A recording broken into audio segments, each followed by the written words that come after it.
Assalamualaikum warahmatullahi wabarakatuh. Perkenalkan, nama saya Alil Zakari dengan NIM 1222402. Dan di sini saya akan melakukan presentasi mengenai proyek kami, yaitu separator minyak dan air berbasis gravitasi dan perbedaan densitas fluida. Oke, di sini kita mulai dengan latar belakangnya.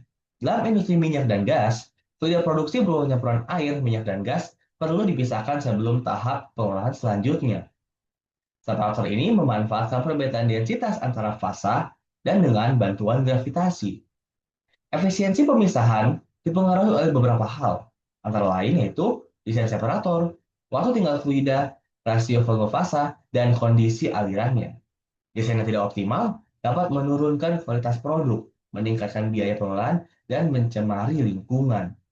Nah, di kegiatan kali ini, kita berfokus pada pemisahan air minyak secara gravitasi untuk memahami efektivitas separator dan faktor-faktor apa saja yang akan mempengaruhi separator tersebut. Tujuan proyek kami yaitu ada tiga. Yang pertama, mengetahui cara kerja separator dalam pemisahan air dan minyak. Yang kedua, mengetahui faktor apa saja yang mempengaruhi efisiensi pemisahan air dan minyak dalam separator. Yang ketiga, mengetahui efektivitas pemisahan air dan minyak menggunakan separator.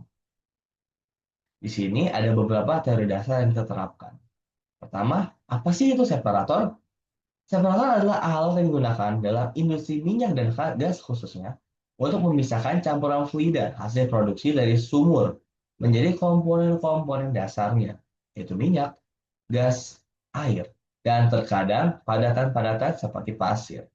Pemisahan ini dilakukan berdasarkan perbedaan sifat fisik masing-masing komponennya, seperti densitas dan fasanya. Prinsip yang kita gunakan dalam pemisahan fasa adalah ada empat. Yang pertama, penurunan tekanan, pengendapan gravitasi, perubahan arah aliran, dan yang terakhir adalah tumbukan fluida pada benda datarnya.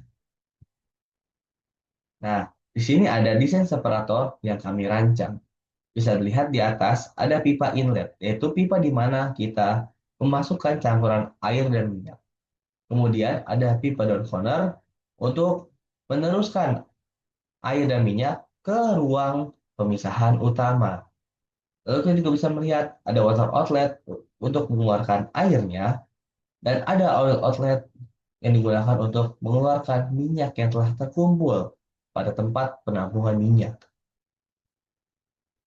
Nah, untuk alat dan bahannya, di sini kami menggunakan alat dan bahan yang simpel dan sederhana yang dapat ditemukan di mana saja secara mudah. Yang pertama, kita menggunakan akrilik setebal 3 mm, kita menggunakan pompa sebanyak 2 buah, sensor float switch sebanyak 2 buah, kabel sepanjang 2 meter, minyak goreng sebanyak 3 liter untuk melakukan demonya, lem 1 buah, corong 1 buah, pipa sebanyak 1 meter, dan terakhir selang sebanyak 3 meter. Nah, dan jika adan bahan ini diakumulasikan, kita akan menelan biaya sebanyak Rp451.500. Oke, nah di sini kita bisa melihat ada 4 komponen utama separator. Yang pertama adalah wadah akrilik. Mengapa kita menggunakan wadah akrilik? Karena wadah akrilik ini bersifat transparan, di mana kita bisa melihat proses separasi yang terjadi antara minyak dan gas di dalam separator kita. Yang kedua ada pompa. Di sini pompa digunakan untuk mengeluarkan air dan minyak dari separator menuju wadahnya masing-masing. Yang ketiga ada pipa. Pipa sini digunakan untuk mengarahkan aliran fluida campuran ke ruang bagian atas maupun turun ke bagian pemisahan utama. Dan yang terakhir kita menggunakan float switch. Di sini kami menggunakan dua float switch yang kami taruh di air dan minyak. Nah, float switch ini bertujuan untuk mengaktifkan pompa ketika air atau minyak telah mencapai ketinggian tertentu. Oke, selanjutnya cara kerja.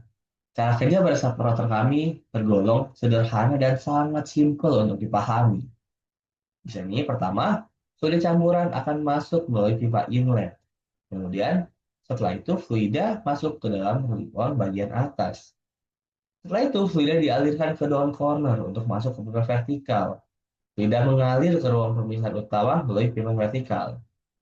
Kemudian proses pemisahan minyak dan air pun terjadi karena faktor gravitasi. dan masa jenis fluida yang berbeda antara minyak dan air. Di sini kita bisa melihat hasil kerja kami. Di sini kami menampilkan beberapa bantuan visual untuk memperlihatkan bagaimana separator ini telah kami rancang sedemikian rupa untuk memaksimalkan kinerjanya. Untuk hasil pengujiannya, prototipe separator ini dilakukan menggunakan campuran air minyak goreng dan air Pertamax. Kita menggunakan dua campuran air dan minyak berbeda untuk mengevaluasi efektivitas pemisahan berdasarkan perbedaan densitasnya dan viskositasnya. Hasil menunjukkan bahwa minyak goreng dengan densitas kurang lebih 0,91 gram per 1 meter kubik mampu terpisah sebagian, yaitu 2 liter dari 2,5 liter minyak yang kami masukkan. Namun, pengelolaan hanya berhasil mengalirkan 1,5 liter akibat keterbatasan sensor dan pompa karena minyak itu memiliki kekentalan yang sangat besar. Nah, pada campuran air yang pertamax dengan densitas lebih kecil yaitu 0,74 gram per cm kubik, proses pemisahan berlangsung lebih cepat dan jelas secara visual karena viskositas atau kekentalannya yang lebih rendah. Efektif pemisahan sangat dipengaruhi oleh sifat fisis fluida, kecepatan aliran masuk, dan waktu tinggal yang cukup untuk meminimalisir turbulensi yang terjadi antara kedua fluida. Setelah melakukan pengujian demi pengujian, kami melakukan analisis dan telah merumuskannya ke poin-poin utamanya. Yang pertama, prototipe ini terbukti efektif memisahkan minyak dan air berdasarkan perbedaan densitasnya. Yang kedua, minyak secara konsisten berhasil dialirkan ke ruang penampungan.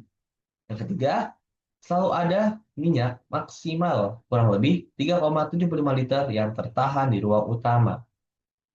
Yang keempat, diperlukan volume air minimal kurang lebih 9,375 liter untuk mendorong minyak melewati sekat jika telur minyaknya lebih dari 3,755 liter. Dan yang terakhir, efisiensi separator tidak hanya bergantung pada desainnya, tetapi juga pada pengaturan volume air dan posisi sensor agar proses pemisahan dapat berlangsung secara optimal dan maksimal. Tentunya, setiap prototipe yang dihasilkan memiliki kelebihan dan kekurangan. Di sini kami merumuskan beberapa kelebihan dan kekurangan. Kelebihan dari proyek kami di sini ada tiga. Yang pertama, proyek kami bekerja tanpa energi tambahan untuk proses pemisahan, karena separator yang kami rancang mengandalkan gravitasi. Yang kedua, proyek kami terbukti efektif dalam memisahkan minyak dan air, terutama jika perbedaan densitas dan viskositasnya lumayan besar. Dan yang ketiga, sistem otomatis dengan sensor dan pompa. Sistem kami bekerja secara otomatis sehingga tidak memerlukan tenaga berlebih untuk menggerakkannya. Nah, kekurangan-kekurangannya yaitu sambungan wadah rawan bocor. Lalu, keterbatasan desain sensor minyak, yaitu hanya slot switch. Dan yang terakhir adalah daya pompa sangat terbatas. Nah, kesimpulannya adalah prototipe separator ini memisahkan minyak dan air berdasarkan perbedaan densitas gravitasi. Volume air yang cukup dibutuhkan agar minyak melewati sekat ke ruang penampungan. Pemisahan campuran air pertama lebih cepat karena viskositas lebih rendah. Kendala utama adalah sisa minyak yang tertahan akibat desain dan posisi sensornya. Secara prinsip sudah efektif, namun efisiensi masih bisa ditingkatkan untuk ke depan. Oke, sekian presentasi tentang proyek kami. Kami berharap presentasi ini dapat menginspirasi khalayak manusia untuk menghasilkan benda-benda atau barang-barang yang dapat lebih berinovasi dan lebih berguna untuk kehidupan manusia secara keberlanjutan. Sekian dari saya. Mohon maaf jika ada kesalahan dalam berkata atau pengucapan. Lebihnya, terima kasih.